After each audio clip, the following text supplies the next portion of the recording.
Hi everyone, my name is Tiffany. Welcome back.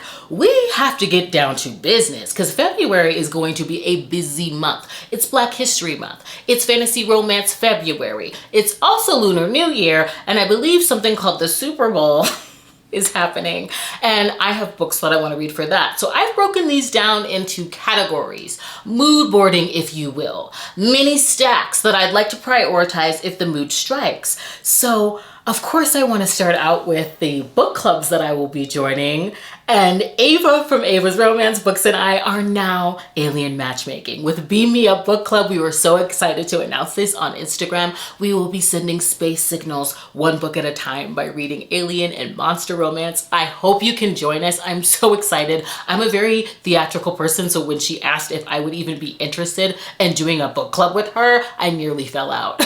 Our first book is going to be The Alien's Prize by Zoe Draven, who I have adored. Your mission, should you choose to accept, would be to pick this up before the 23rd. We're going to have our first live show on Ava's channel. I cannot wait to get into it. I believe our heroine is abducted, which we will be discerning if this is a candidate for liftoff or not. She's thrown into a pit where alien warriors are duking it out for her hand, and our hero is a leader of his people, just aiming to ensure the survival of his people. I cannot wait. I hope you can join us. I will also be reading very exciting news, Love and Other Historical Accidents. I will be joining the Paperback Fanfiction Club organized by Mel from Mel Buys Fix on Instagram. I highly suggest that you go look her up, give her a follow. She has such a talent. It brings me so much joy. All of her binds, she has sent this out. We will be reading a book every other month. This will be the start of this celebration where I get to read fan fiction with friends, also be introduced to new pairings, new universes. Of course, this is set in the Harry Potter universe. We're following Draco and Hermione, and this is a historical because they're working on a time machine that accidentally catapults them 200 years in the past where they have daughters that are in need of matches at the age of coming out. So they have a house elf. I cannot wait to get into this and to discuss it on the Discord. Thank you, Mel, for allowing me to be a part of. I adore your binds. I have a whole shelf back there dedicated to her, and I cannot even fathom that probably by the end of the year, that's gonna be full. I might need to move them. Now, if I am in a historical romance mood, I'm gonna be buddy reading the Leveque series by Beverly Jenkins with my father, although he's already read the first book. Okay, I can't keep up. That man is running through the backlist, so he's gonna reread the first book with me, which is Through the Storm. And this book was sent to me by Christy from Christy Reads a Lot, who, if you're not following, I don't know what you're doing. I call her the Vault. She knows it all. And her Goodreads, I don't even buy books until I just check that. I'm just saying. Anyway, she sent me this book. I'm very grateful. This is following a hero that needs to marry in order to claim his inheritance and just revamp his family name after the war. And because he's been jilted, because he's been bruised, he allows his mother to pair him up, and he's not expecting for it to be Sable, who has been recently freed. And they do have history. This sounds like it's going to be a bit of a second chance because she betrayed him during the war in order to garner her freedom. And so I'm very excited to see what happens with this. I like that it's set in New Orleans, which is how my father and I landed on this series, specifically since he read Indigo and the Black affluence that's in New Orleans, how they've garnered their inheritance, we want to read about. And I'm very excited about the last book. But Winds in the Storm, which is book 2, it's currently on its way. It's set during the Reconstruction era where our heroine was a spy, okay, going by codename Butterfly. And she ends up rescuing the hero. Now, present day, she's on her last mission as a madam in New Orleans. He walks in and knows her true identity and could mess up the entire mission with his seductive antics. I can't wait. I cannot wait. The premises of this series are sending me. And I gotta thank April from Happily Ever April, because on Reading Sprints, I captured this freaking cover is stunning. Get into it. Are you kidding me? We're following Dominic. He is on a mission against the crown, and in doing so, he commandeers a British ship and finds the heroine aboard. And in exchange for freedom papers, which he promises to give her, he would like one blissful evening. Now she just feels like Dominic is just a rogue, okay? He's not coming with those papers. And I can't wait to see where this goes. And I want a pirate historical black. Are you kidding me? I'm here for it. So this is going to be fun to buddy read with my dad. And finally, if I'm in a contemporary mood, I need to read Hostile Takeover by Christina C. Jones. It is time. I believe that they are both rivals in business. They enter into this arranged marriage that should be mutually beneficial. Again, all business, and yet it's the romance. I've heard nothing but great things, so it's time. I'd also like to continue on with J.L. Seegers. I read Restore Me at the top of last year and absolutely adored her writing, as well as Again, which is a novella about a marriage in trouble. Her writing is stunning. So I'd like to continue with Revive Me. There are 2 parts. I believe this is featuring 2 characters that pop up in Restore Me. It's a second chance. I've heard that this goes into their full backstory, and this might have some fake dating, a fake arrangement, which happens with ease and comfort between them because of all the history, and it's their romance. I cannot wait to continue on. I'm going to be prioritizing those 3 books for contemporary, reaching for those first if I'm in that mood. If I'm in a horror mood, I have this bind up, this anthology of Black horror edited by Jordan Peele, Out There Screaming, that I have been meaning to get to.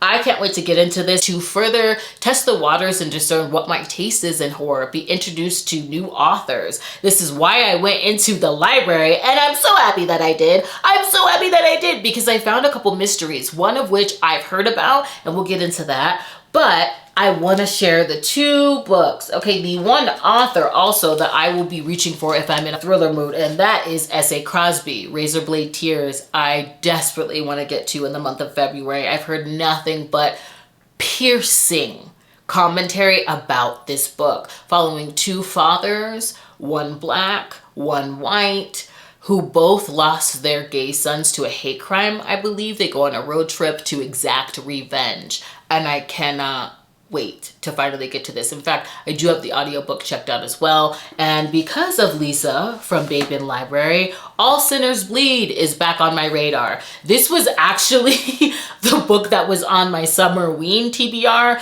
but I was on my way to Disney World at the time and I never picked it up. And this is following a black detective, the first in this county in Virginia. He's investigating the death of a teacher by the hand of a student. And in this investigation, I believe we're going to be talking about religion and race within this small town. And I heard that this is very heavy, but I can't wait to get into it. S.A. Cosby is definitely the thriller writer that I'm going to be reading if the mood strikes in the month of February. And lastly, I really want to share the books that I found in the library going to pick up Out There Screaming. And I was really kind of squealed when I saw The Niger Wife by Vanessa Williams. I watched a panel with her on here talking about this. And a Niger wife is a foreign wife of a Nigerian man. This is set in Lagos, and they're a small community. From the outside looking in, her life is seemingly perfect until she goes missing. And through that investigation, we learn of her true plight, what happened to her, if she'll be coming back. I can't wait because I really enjoyed, I believe it was, and it's thankfully right behind me, I enjoyed My Sister, the Serial Killer. This is set in Nigeria as well. Just the backdrop, the social interactions, and so I'm interested in picking up another one. This is going to be a mystery. I cannot wait. Get into it. And then I found Harlem After Midnight. This really intrigued me because it's set in the 1936 Harlem, following a female main character that is moving from London after the loss of her father. And during her journey, she meets a man. I believe they strike up a bit of a romance. She is taken in by him and his friend group in Harlem. And the club, I hope it's the Cotton Club, I really do. The club that she hopes to be a singer at, that already has a very well-known goddess gracing its stages, that singer dies. and it's the mystery centered around that. She doesn't know she can trust the man that she met along the way. And I'm just interested in getting into this and seeing how Harlem is depicted. I should probably get into my new releases and the fantasy romance, as well as the Lunar New Year reads that I want to read. There's so many books on this stack, but because this is prompting my memory of the new releases that I want to get to, let's just get into that category. A Love Song for Ricky Wilde by Tia Williams. This drops on the 6th, also set in Harlem, modern day though. And this is following a female main character that is trying to start a florist shop and a musician. But what got me with this, not only did I really enjoy 7 Days in June, I liked the promo blurb where it talks about their love being 100 years in the making. Is this gonna have magical realism? I don't know, but we will find out. I will definitely be reading it. On the 8th, I believe, Serpentine Valentine by Gianna Darling comes out. That's going to be a Medusa, sapphic, sounds like possibly dark academia vibes, at least gothic. That's coming out. That's all I need to know. I also want to read An Education in Malice by S.T. Gibson, the second after A Dowry of Blood. This is definitely giving dark academia, sapphic vampiric vibes, and her prose are absolutely stunning. She's out here slaying it. So I can't wait to see what goes on with that. She also has another release coming out in May called Evocation that I'm looking forward to. That's Polly. We'll talk about that then, but I will be reading that as well. S.T. Gibson is auto buy now for me after Dowry of Blood. I'm not at all surprised that she's a poet. I cannot wait to read more. And because I read My Government Means to Kill Me by Rashid Newsom, okay, that is what I am calling the Black and queer Forrest Gump set in the 1980s New York City. I adored that. I forgot that it wasn't real. I Want to Pick Up Hours by Philip B. Wilson. If I'm wrong with the author, the book will be up there. But what got me was the magic with the K on the page. This is going to be magical realism, historical, set in the 1830s, where Saint, who is a conjurer, uses her power to annihilate plantations across Arkansas. And she creates this small community where the enslaved that are free can live in peace, secluded, and magically protected. This spans across decades, and for some reason, the magic begins to crack, and she has to defend it in a different way. I cannot wait to see what this is about. I am so excited about this year of picking up books that I'm interested in that are outside of my wheelhouse, and I adore magic with a K on the page because of its ties to Black ancestry, and I think this is gonna fit the bill. I think it's coming out February 20th, and on the 29th, Ick Factor by Morgan Elizabeth comes out. This is the 4th book in her Seasons of Revenge series. I just think her writing is so comedic, it's consumable. I love the setups, the female friendships. She has a way of getting a message in there that's a little hard-hitting for what I believe to be the tone. It's just, I'm a Morgan Elizabeth stan at this point, and I believe the heroine in this one has never gone long before getting the ick when it comes to her relationships, and she's the assistant of a man who is now inheriting his company, and in order to become president, he has to demonstrate that he's ready and serious, which means he's in need of a fiance. So I think this is gonna be a fake dating situation. Can't wait to get into it. Also, Bloom by N.R. Walker is coming out. And I love N.R. Walker. The Weight of It All by her had plus size hero rep. Evolved was an AI romantic suspense that I adored. This is gonna be no different. We're following a florist. He is living his dream life, running his own business, but is lonely, and in walks a man that wants him to make a murder bouquet. Like, I don't know how this is gonna work, but I'll definitely be reading it.